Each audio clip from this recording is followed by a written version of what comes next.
அஸ்ஸலாமு அலைக்கும். Welcome to my channel. நம்ம சேனல் இப்போ என்ன பார்க்க போகிறோம்னா புசு புசுன்னு பூரிக்கும் பூரி மசாலாவும் எப்படி செய்கிறேன்னு பார்க்கலாம் வாங்க. எங்கள் பூரியை பாருங்கள் எப்படி இருக்குன்னு. புசு புசுன்னு சூப்பராக இருக்கும், சுவையாக இருக்கும். அதே மாதிரி மசாலாவும் ரொம்ப நல்லாயிருக்கும், எம்மியாக இருக்கும், சாப்பிட்றதுக்கு ரொம்ப டேஸ்ட்டாக இருக்கும், ரொம்ப நல்லாயிருக்கும். குழந்தைகளும் விரும்பி சாப்பிடுவாங்க. பெரிய மனுஷங்களும் சாப்பிடுவாங்க, பெரியவங்களும் விரும்பி சாப்பிடுவாங்க. அதனால் இதே மாதிரி நீங்களும் பூரி மசாலாவும் செஞ்சு பாருங்கள். ரொம்ப சுவையாக சூப்பராக இருக்கும், ஜம்முன்னு இருக்கும், அம்போட ருசியாக இருக்கும். மறந்துடாமல் இதே மாதிரி நீங்கள் செய்து பாருங்கள். செய்து பார்த்துட்டு எப்படி இருந்துச்சுன்னு கமெண்ட் பாக்ஸில் கமெண்ட் பண்ணுங்கள், மறந்துடாதீங்க. ரொம்ப சுவையாக இருக்கும் இந்த பூரி, ரொம்ப நல்லாயிருக்கும். மைதாவும் கோதுமையும் கலந்து செய்கிற பூரி ரொம்ப சுவையாக இருக்கும். தனித்தனியாக செய்கிற காட்டி ரெண்டும் கலந்து செய்யலாம், ரொம்ப நல்லாயிருக்கும், எம்மியாக இருக்கும். இதே மாதிரி நீங்களும் செய்து பாருங்கள், ரொம்ப டேஸ்ட்டாக இருக்கும், சுவையாக இருக்கும். பாருங்கள் பூரி ரொம்ப நல்லா இருக்குது பாருங்கள், ரொம்ப புசு புசு புசு புசுன்னு இருக்குது, ரொம்ப நல்லா இருக்குது பாருங்கள். அப்புறம் ரொம்ப டேஸ்ட்டாக இருக்கும், ரொம்ப ருசியாக இருக்குது, ரொம்ப சூப்பராக இருக்குது, டேஸ்ட்டாக இருக்குது. இதே மாதிரி நீங்களும் செய்து பாருங்கள், உங்களுக்கும் பிடிக்கும். மறந்தாமல் எங்கள் சேனலை சப்ஸ்கிரைப் பண்ணுங்கள், லைக் பண்ணுங்கள், கமெண்ட் பண்ணுங்கள். வாங்க வீடியோக்குள்ளே போகலாம் வாங்க. இப்போ இந்த பூரி செய்கிறது எப்படின்னு பார்க்கலாம். பூரிக்கு நான் ஒரு பங்கு மைதா எடுத்து வச்சுருக்கேன், அதில் 3/4 பங்கு கோதுமை எடுத்து வச்சுருக்கேன். இப்போ இது ரெண்டையும் சேர்த்து தான் போட போகிறேன். தனியாக செய்கிறத விட ரெண்டும் சேர்த்து செய்கிறதுல ரொம்ப நல்லாயிருக்கும், அதனால் ரெண்டும் சேர்த்து தான் இப்போ செய்ய போகிறேன். இப்போ இது 2 மாவும் ஒன்றா எடுத்து வச்சுருக்கேன். இப்போ 2 மாவையும் நல்லா கலந்துக்கிடுவோம். ரெண்டையும் ஒன்றா சேர்த்து நல்லா கலந்துக்கிடுவோம். ரெண்டும் சேர்த்து செய்கிறப்ப ரொம்ப பூரி ரொம்ப நல்லாயிருக்கும், டேஸ்ட்டாக இருக்கும். தனியாக செய்கிறத விட மைதாவில் மட்டும் செய்கிறது, கோதுமையில் மட்டும் செய்கிறத விட இது ரெண்டையும் சேர்த்து செய்யலை ரொம்ப நல்லாயிருக்கும், ரொம்ப சாஃப்டாக இருக்கும், புசு புசுன்னு நல்லா வரும். இந்த புசு புசுன்னு பூரியும் மசாலாவும் எப்படி செய்யணும்னு பார்க்கலாம். இப்போ ரெண்டையும் ஓரளவுக்கு மிக்ஸ் பண்ணியாச்சு. இப்போ இதில் தேவையானதை சேர்த்துக்குவோம். இப்போ எல்லாத்தையும் ஒன்றா சேர்த்தாச்சு. இப்போ இதில் ஒரு 1.5 ஸ்பூன் ஜீனி சேர்த்துக்குவோம். ஒரு 1/2 ஸ்பூன் அப்ப சோடா சேர்த்துக்கலாம்.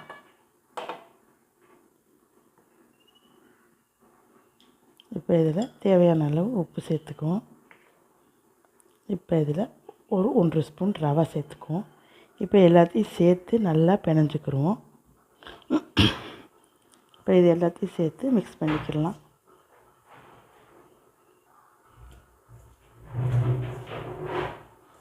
எல்லாத்தையும் சேர்த்து நல்லா மிக்ஸ் பண்ணிக்கிட்டு அப்புறம் பிணைஞ்சிக்கிடலாம். இந்த ரவா, ஜீனி, உப்பு எல்லாமே நல்லா மிக்ஸ் ஆகணும். நல்லா மிக்ஸ் ஆக ஒட்டி சேர்த்துக்கிறோம், பிணைஞ்சிக்கலாம். இப்போ இது எல்லாமே நல்லா பிணைஞ்சாச்சு, எல்லாம் மிக்ஸ் ஆகிடுச்சு. இப்போ நல்லா பிணைஞ்சிக்கிடலாம்.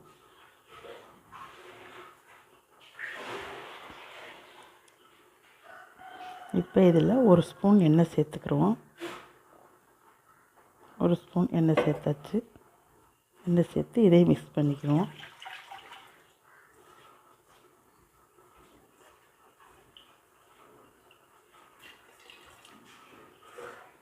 இது எல்லாத்தையுமே நல்லா மிக்ஸ் பண்ணியாச்சு. இப்போ தண்ணி ஊற்றி நல்லா பிணைஞ்சிக்கிறோம். இப்போ இதில் கொஞ்சம் கொஞ்சமாக தண்ணி ஊற்றி பிணைஞ்சிக்கிறோம். ரொம்ப இலகலாம் இல்லாமல் டைட்டாக பிணைஞ்சிக்கலாம்.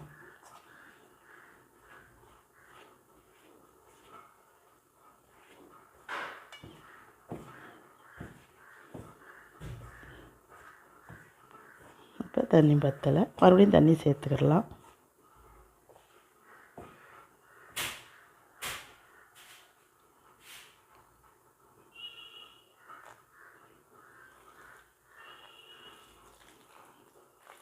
மறுபடியும் தண்ணி சேர்த்தாச்சு.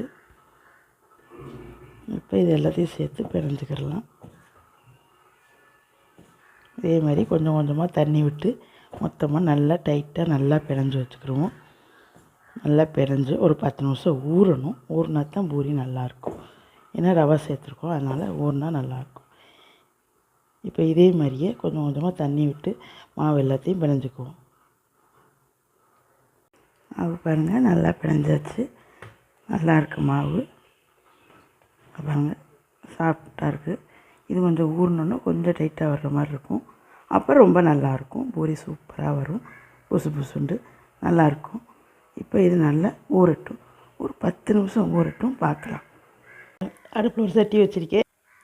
இப்போ இந்த சட்டி காஞ்சிடுச்சு. இப்போ இதில் எண்ணெய் சேர்த்துக்குருவோம் தேவையான அளவு. இந்த பூரி மசாலா செய்கிறதுக்கு எண்ணெய் சேர்த்தாச்சு. தேவையான அளவு எண்ணெய் காயட்டும்.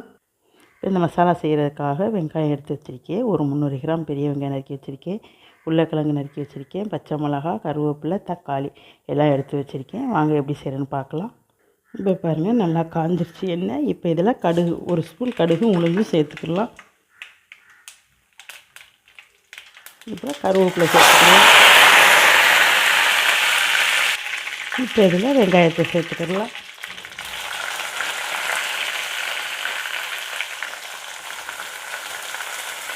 வெங்காயத்தை சேர்த்து நல்லா வதக்கிக்கிறலாம். இது கண்ணாடி பதம் வர்ற வரையும் வதக்கிக்கிறோம்.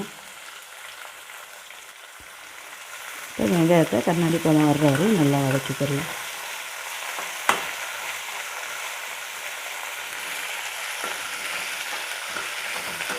இப்போ பாருங்கள் வெங்காயம் நல்லா வதங்கிட்டுருக்கு.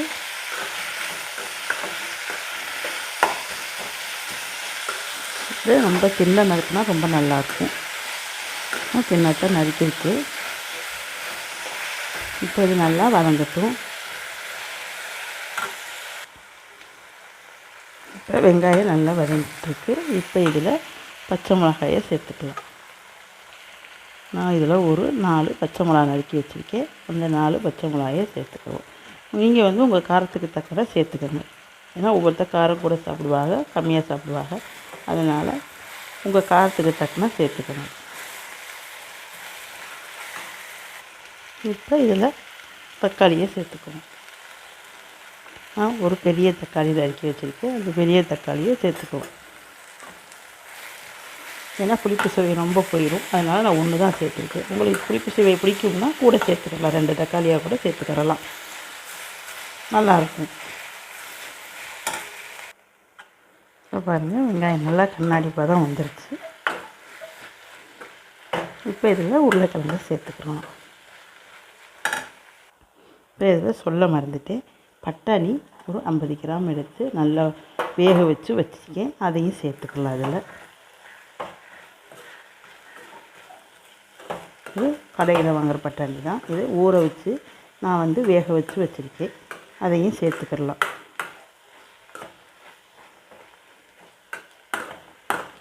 இப்போ இதில் உருளைக்கிழங்கை சேர்த்துக்கலாம். உருளைக்கிழங்கு ஒவ்வொன்றா மதிச்சு விட்டு சேர்த்துக்கிறோம். இப்போ எல்லாமே இதே மாதிரி உருளைக்கிழங்கு எல்லாத்தையும் மதிச்சு விட்டுக்கும். இப்போ எல்லா உருளைக்கிழங்கையும் மதிச்சு விட்டாச்சு. இது எல்லாத்தையும் மிக்ஸ் பண்ணிக்கிடுவோம். இந்த பூரிக்கிழங்கு ரொம்ப சூப்பராக இருக்கும். பூரியோட சப்பாத்தியோட சாப்பிட்றதுக்கு ரொம்ப நல்லாயிருக்கும், ரொம்ப டேஸ்ட்டாக இருக்கும்.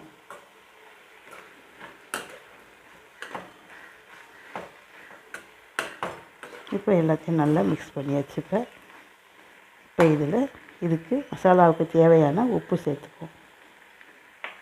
உப்பு சேர்த்து அதோட ஒரு ஸ்பூன் மஞ்சள்தூள் சேர்த்துக்குவோம். இப்போ ரெண்டையும் சேர்த்து மிக்ஸ் பண்ணிக்கலாம். இந்த உப்பு மஞ்சள்தூள் எல்லாம் சேர்த்து மசாலாவோட கோட்டாகிற மாதிரி மிக்ஸ் பண்ணிக்கலாம்.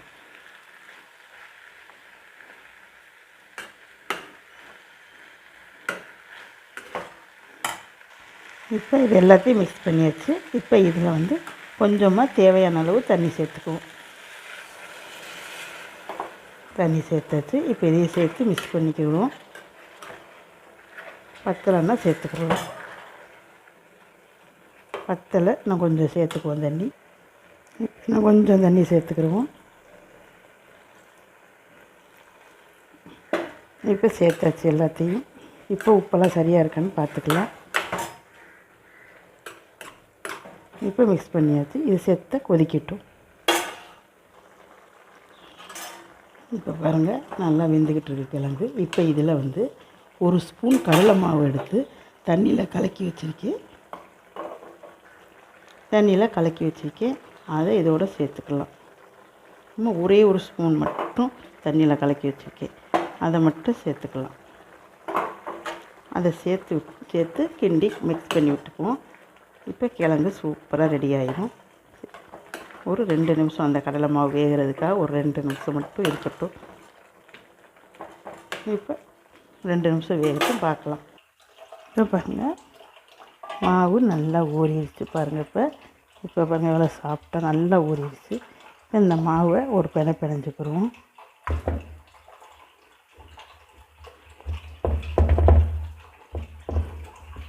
மாவை ஒரு நல்லா பிணைஞ்சிக்கிட்டு உருண்டைகளை உருட்டிக்கிடுவோம்.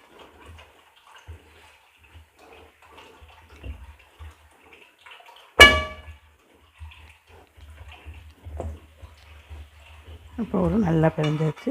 இப்போ இது ஒவ்வொரு உருண்டையெல்லாம் உருட்டிக்கிடுவோம்.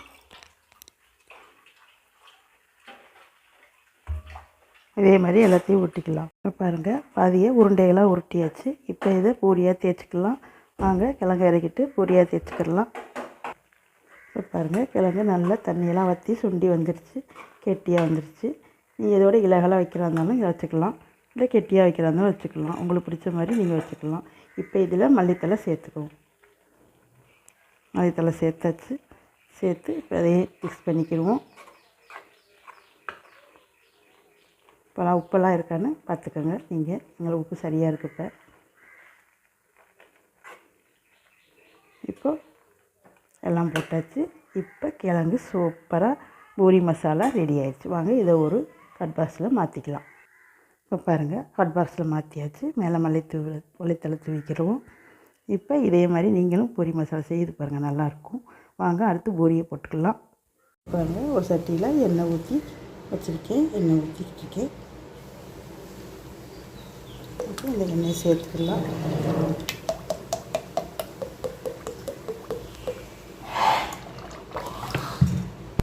இப்போ பாருங்கள் எண்ணெய் ஊற்றி காயுது. எண்ணெய் காயட்டும், நல்லா சூடு வரட்டும், பார்க்கலாம். இப்போ பாருங்கள் இப்போ இந்த உருண்டை எடுத்து வச்சுருக்கேன். இப்போ இதை தேய்ச்சிக்கிடலாம். இதை தேய்ச்சிக்கிட்டு பார்க்கலாம். இப்போ பாருங்கள் தேய்ச்சாச்சு. இப்போ எண்ணெய் சட்டியில் எண்ணெய் ஊற்றி காய வச்சுருக்கோம்ல, அந்த எண்ணெய் சூடாயிடுச்சு. இப்போ இதை போட்டுக்குவோம். இப்போ பாருங்கள் எண்ணெய் நல்லா காஞ்சிக்கிட்டு இருக்கு. இப்போ இதில் இந்த பூரியை போட்டுக்குவோம்.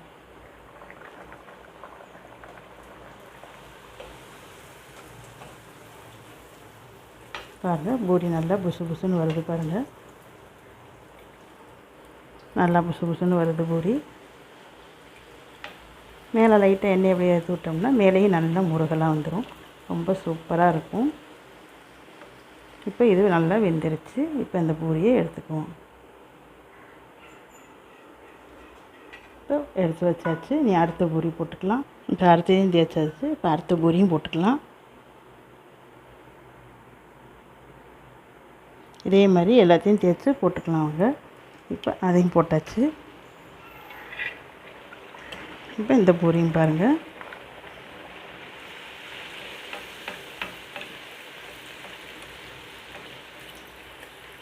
இப்போ இந்த பூரியை நல்லா பொசு பொசுன்னு வந்துடுச்சு. இதே மாதிரி எல்லா பூரியுமே நம்ம போட்டுக்குவோம். ரொம்ப சூப்பராக வரும்.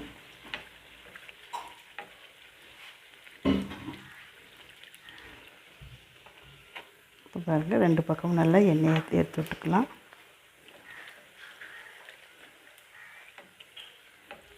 இப்போ இதுவும் வந்துடுச்சு. இதையும் எடுத்துக்கலாம்.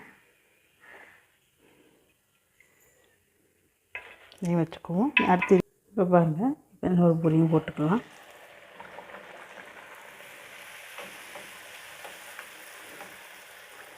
ரொம்ப சூப்பராக இருந்து வந்துடுச்சு பாருங்கள்.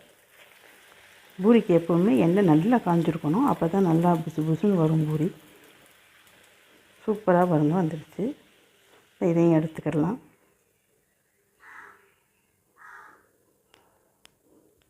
இப்போ இந்த பூரியும் எடுத்தாச்சு. பாருங்கள் பூரி எல்லாம் ரெடி ஆயிடுச்சு. சூப்பராக ஜம்மான ரெடி ஆயிடுச்சு. இப்போ இதில் கிழங்கு வச்சுக்கலாம். பாருங்கள் ரொம்ப சூப்பராக இருக்கும். சாப்பிட்றதுக்கு ரொம்ப எம்மியாக இருக்கும். ரொம்ப சுவையாகவும் இருக்கும். பாருங்கள் ரொம்ப நல்லாயிருக்கு. இது கூட வெங்காயம் சேர்த்து சாப்பிடையில ரொம்ப நல்லாயிருக்கும், சுவையாக இருக்கும். பாருங்கள் ரொம்ப நல்லாயிருக்கு. பாருங்கள் பூரி மசாலாவும் ரொம்ப சூப்பராக இருக்குது, சுவையாக இருக்குது. சாப்பிட்றதுக்கு எம்மியாக இருக்கும். குழந்தைகளும் விரும்பி சாப்பிடுவாங்க. இதே மாதிரி நீங்களும் செய்து பாருங்கள், உங்களுக்கும் பிடிக்கும். எப்படி இருந்துச்சுன்னு கமெண்ட் பாக்ஸில் கமெண்ட் பண்ணுங்கள். மறந்துடாமல் லைக் பண்ணுங்கள், ஷேர் பண்ணுங்கள், சப்ஸ்கிரைப் பண்ணுங்கள், பெல் ஐக்கானே அமுக்குங்க, ஆளுங்கிற பட்டனையும் கிளிக் பண்ணுங்கள். அப்போ தான் நாங்கள் போடுற வீடியோ உங்களுக்கு நோட்டிஃபிகேஷனாக வரும். நீங்கள் பண்ணுற ஒவ்வொரு லைக்கில் தான் எங்கள் வீடியோ ஷேர் ஆகும். பெரிய பெரிய லைக் பண்ணுங்கள். ப்ளீஸ் சப்ஸ்கிரைப் பண்ணுங்கள். மறந்துடாமல் எங்கள் வீடியோவை சப்ஸ்கிரைப் பண்ணுங்கள். அடுத்த வீடியோவில் பார்க்கலாம். பாய்.